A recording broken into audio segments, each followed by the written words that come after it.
तो उनके एक मौकिफ था। मीनवाइल अरशद वोरा साहब ने मैं ज्वाइन किया। अरशद वोरा साहब, मैं ये अर्ज कर रहा हूँ 26वीं तरमीम 27वीं तरमीम आपके एतराजात अपनी जगह आर्टिकल 140 पे और उससे हट के, लेकिन आप लोगों ने कभी भी रिफ्रेन नहीं किया, आप हमेशा वोट देते रहे। यानी कि वो एक मरहला होता है जब एमक्यूएम के इंपॉर्टेंस का पता चलता है, यानी कि वो जब आईनी तरमीम हो जिसके अंदर 2/3 मेजोरिटी चाहिए होती है। तो मुझे ये बताइए कि अब क्या करेंगे? अब क्या आप हुकूमत से निकल जाएंगे? जैसे कि डॉक्टर फारूक सत्तार की बात हमने सुनवाई, वो कह रहे हैं कि हमारे पास और तो कुछ नहीं रह गया।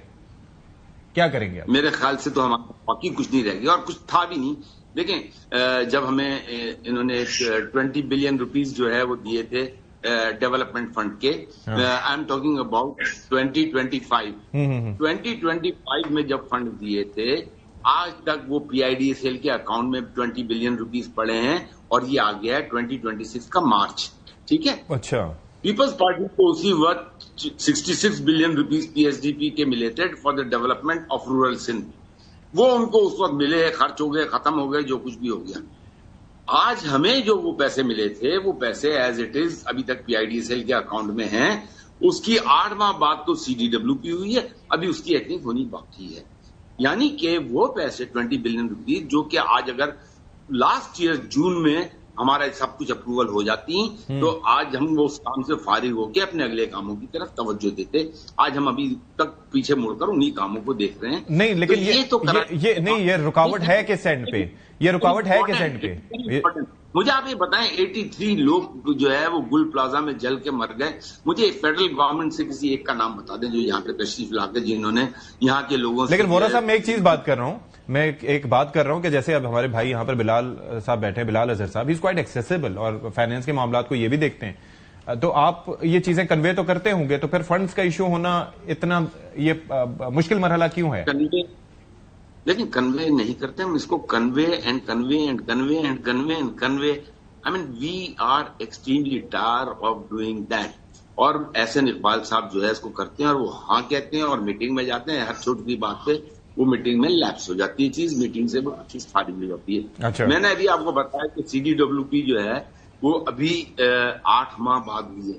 तो आप इससे इंटरेस्ट लगा लें कि जिस कराची के टैक्सों पे पूरा मुल्क चल रहा है, जो 68% आपको रेवेन्यू दे रहा है, 60% दे रहा है, मतलब it is a revenue engine ना, आपका रेवेन्यू इंजन तो है।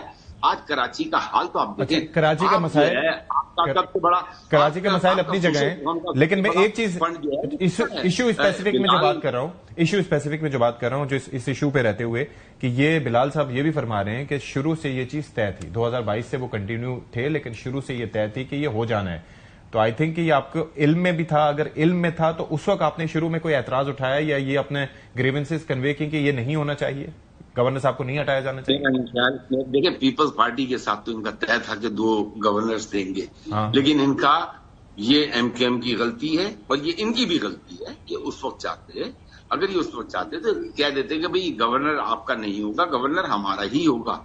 तो एक चीज जो है वो पब्लिक तो होती ना, पता तो चलती ना लोगों को। तो एमकेएम के कोटे में गवर्नर नहीं आया। हिस्टोरिकली आप देखें तो गवर्नर जो है, एमकेएम जब भी गवर्नमेंट होती है, गवर्नरशिप एमकेएम के पास ही होती है।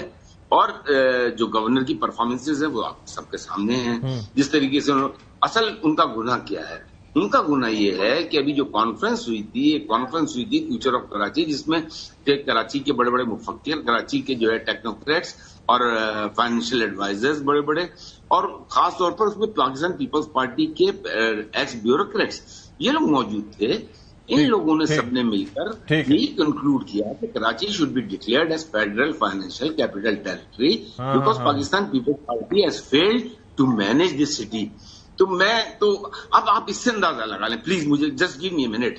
देखें, अभी ये ईरान वाले इंसिडेंट पे जो है, I mean a day before I was passing through this consulate, I was going to my factory, और मैंने ये देखा कि यार ये इतनी सिचुएशन वर्स्ट हो रही है और ये अमेरिकन कॉन्सुलेट के पास सिक्योरिटी की एक गाड़ी नहीं खड़ी हुई है, पुलिस की या रेंजर्स की या किसी की, और नेक्स्ट डे ये इंसिडेंट हो जाता है।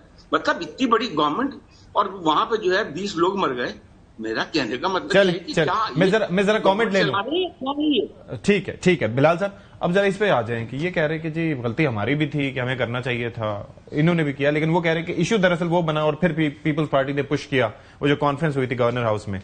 तो उसके बाद फिर ये सिलसिला हुआ, ऐसे ही है। नहीं सती साहब देखिए ना, वोरा साहब भाई हैं, मैं I have a lot of respect, हम स्टैंडिंग कमेटी में भी इकट्ठे काम और वो फंड्स की बात करेंगे। देखिए मैं दोनों चीजें बताता हूँ। देखिए गवर्नर के मामले में तो ये बात तय है ना जी कि पीपल्स पार्टी के साथ हमारा ये तय था और एमक्यूएम के साथ इस नुक्ते के ऊपर कोई मामला तय नहीं था और कभी उन्होंने कोई बात भी नहीं की। तो वो तो वोरा साहब ने आपके सामने खुद कह दिया कि वो उन्होंने, खैर मैं नहीं दोहराना चाहता हूँ, उन्होंने अपनी पार्टी के मुतालिक बात की, मगर हमारे एलाइज हैं जी, तो ये कोई ऐसी बात नहीं है। और ये इस दीगर और नुकात हैं, जिस तरह एमक्यूएम के कॉलीग्स हमारे कैबिनेट में हैं, हेल्थ मिनिस्टर हैं, एजुकेशन मिनिस्टर हैं, खालिद मकबूल सिद्दीकी साहब है, मुस्तफा कमाल है, किसी और तरीके से आप लोग रिवार्ड करेंगे इनको? नहीं देखिए, एक जो फॉर्मूला तय है उनके साथ वो चल रहा है। जहां तक बात है वोरा साहब की डेवलपमेंट फंड्स के हवाले से, तो देखिए मेरे ख्याल से वो जो बात कर रहे हैं, अगेन उन्होंने प्लानिंग कमीशन का, प्लानिंग मिनिस्ट्री का हवाला दिया कि एलोकेशन तो हुई भी है, मगर दीकर अक्सर प्रोजेक्ट्स के अंदर सीडीडब्ल्यूपी या पीसी1 के जो अप्रूवल होते हैं सीडीडब्ल्यूपी के फोरम पे या एक्ने के फोरम में, वहां पे जो भी मामला वो देखा जा सकता है। अगर कोई ताखीर हुई है या कोई रिविजन हुई है